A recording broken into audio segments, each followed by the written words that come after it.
तहज्जुद के वक्त जब सजदे में सर रख के कहोगे सुबहान रब्बियल आला, तो फिर अंदर से ऐसी रोशनी फूटेगी, अंदर बूटी मुश्क मचाया अते जां फुलाते आई हो। फिर कैफियत नसीब होंगी, फिर मन में चरागा होगा, आओ अपने आप को मालिक की चौखट पे ले जाओ, उसकी दहलीज पे ले जाओ। हमारे बुजुर्ग फरमाया करते थे, सोने से कबल 5 उंगलियां भी गिन लिया करो, 5 नमाजें भी गिन लिया करो।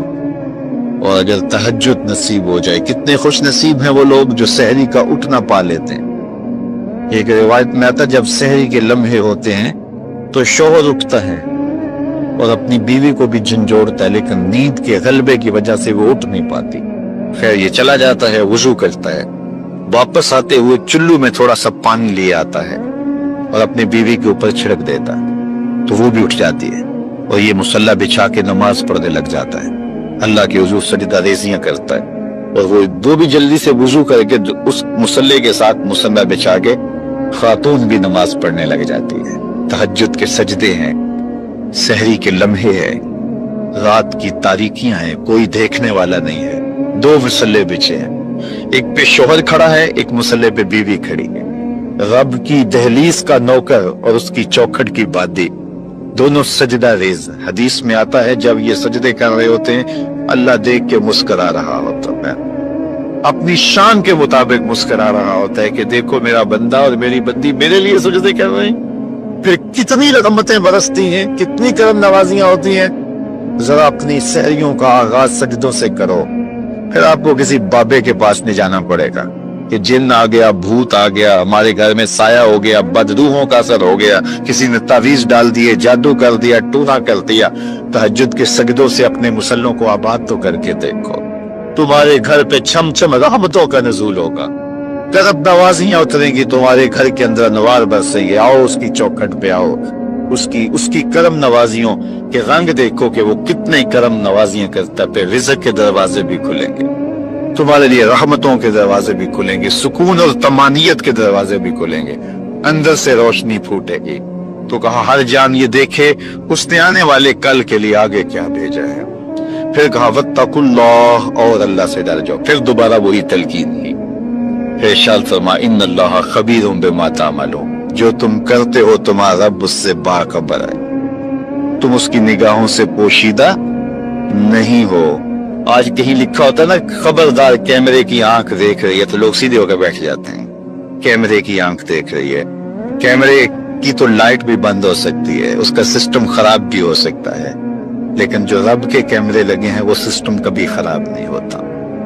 कैमरे की एक रेंज है, उससे आगे नहीं देख पाता, लेकिन मालिक की शान के अरा ज़बीबन नमलतिस सौदा, काली रात के अंधेरे में, काले पहाड़ों के सिलसिले में, गहरी गार के अंदर चींटियों के अमीक सुराख में जब चींटी चलती है तो उसके नन्हे महीन कदमों से सीना संग के ऊपर जो वहमी और गमानी लकीर बनती है, तुम्हारा रब उसको यूं देखता है जिस तरह दीवारें चीन को देखता है। उसकी नजरों से क्या हमारी खलवतें पोशीदा हैं, हमारे आमाल पोशीदा हैं, क्या उसकी नजरों से हमारे ख्याल पोशीदा हैं।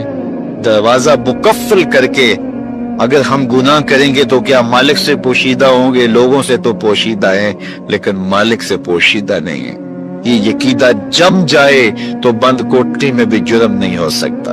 आप देखते नहीं हैं कि जब दरवाजे मुकफ्फल करके बुत के ऊपर भी मोटा खेस डाल के जुलेखा बोली है तलक यूसुफ अब तो आ जाओ, अब तो कोई नहीं देख रहा, तो जनाब यूसुफ ने कहा काला माअज़ल्लाह, मैं अल्लाह की पनाह में आता हूँ।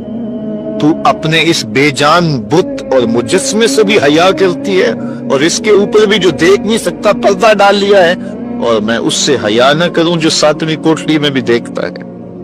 फिर इतनी रोशनियां बरसती हैं, इतनी रोशनियां बरसती हैं कि गुनाह का तसव्वुर भी मुहाल होता है, और यूसुफ भागते हैं तो अल्लाह दरवाजे को शादा करता चला जाता है। तो आओ तो इस चौखट पे, तो वो तो बंद कमरों के माहौल देखता है, उससे तो कोई चीज पोशीदा नहीं है।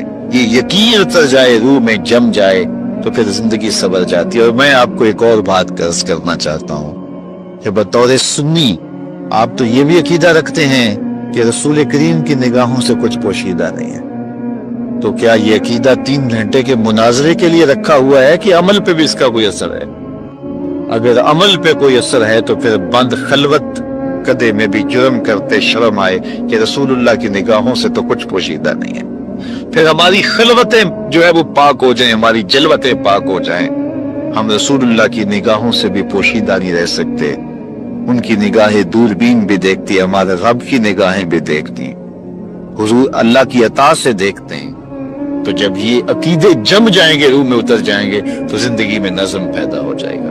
جہاں کوئی سیکورٹی نہیں پہنچتی، کوئی عقیدہ نہیں پہنچتا، کوئی جو ہے وہ کیمرہ نہیں پہنچتا، وہاں یہ عقیدہ پہنچتا ہے، ان اللہ خبیر بما تعملون، جو تم کرتے ہو تمہارا رب اس سے باخبر ہے۔ اللہ تعالیٰ جل شانہ نے اس شخص کی کہانی کو بیان کیا ہے جو قیامت کے دن جہنم کی طرف جا رہا ہوگا۔ کچھ لوگ اسے پوچھیں گے ما سلککم فی سقر، کہ تم جہنم میں کیوں جا رہے ہو؟ تو وہ جواب میں کہے گا لم نک من المصلین، کہ ہم نماز نہیں پڑھا کرتے تھے۔ آج جہنم میں جانے کا سبب نماز نہ پڑھنا ہے۔ پوری دنیا کے اوپر اس وقت اسلام کو رسوا کیا جا رہا ہے، اور ہمارے اعمال اور ہماری کرتوتیں ہم کو جہاں پھینک چکی ہیں وہ بھی کسی سے مخفی نہیں ہے۔ تو میں اس دارالعلوم کو غنیمت سمجھتا ہوں کہ یہاں سے فارغ ہو کر کے جانے والے علماء آنے والے دور میں روشنی کے چراغ ہوں گے۔ اور میرا اگر یہ اعتقاد پہ ٹھیس پہنچ جاتی ہے تو میرے لیے پہلے بہت مشکل ہے اس نظام کو لے کر کے چلنا۔ بڑا مشکل ہوتا ہے کسی کے آگے جا کے جھولی پھیلانا اور اس سے فنڈ مانگنا۔ مجھے بڑی اچھی طرح یاد ہے کہ ایک دفعہ میں ایک شخص کے پاس گیا تھا، تو اس نے وہ گھومنے والی کرسی پہ بیٹھا تھا اور رخ پھیر کے دوسری جانب کر کے ساتھ والے ساتھی کو کہنے لگا آپ کا کیا حال ہے؟ تو میں وہیں سے اٹھ کر کے آ گیا تھا۔ تو میں نے اپنے طلباء سے کہا تھا کہ بھوک کاٹ لو گے، لیکن میں دوبارہ کسی کے پاس کسی کے گھر میں جا کے نہیں مانگنا ہے۔ ہم اتنے پریشان تھے کہ حال دل سوزاں، ان سے بھی کہا کہ جو غم گسار نہ تھے۔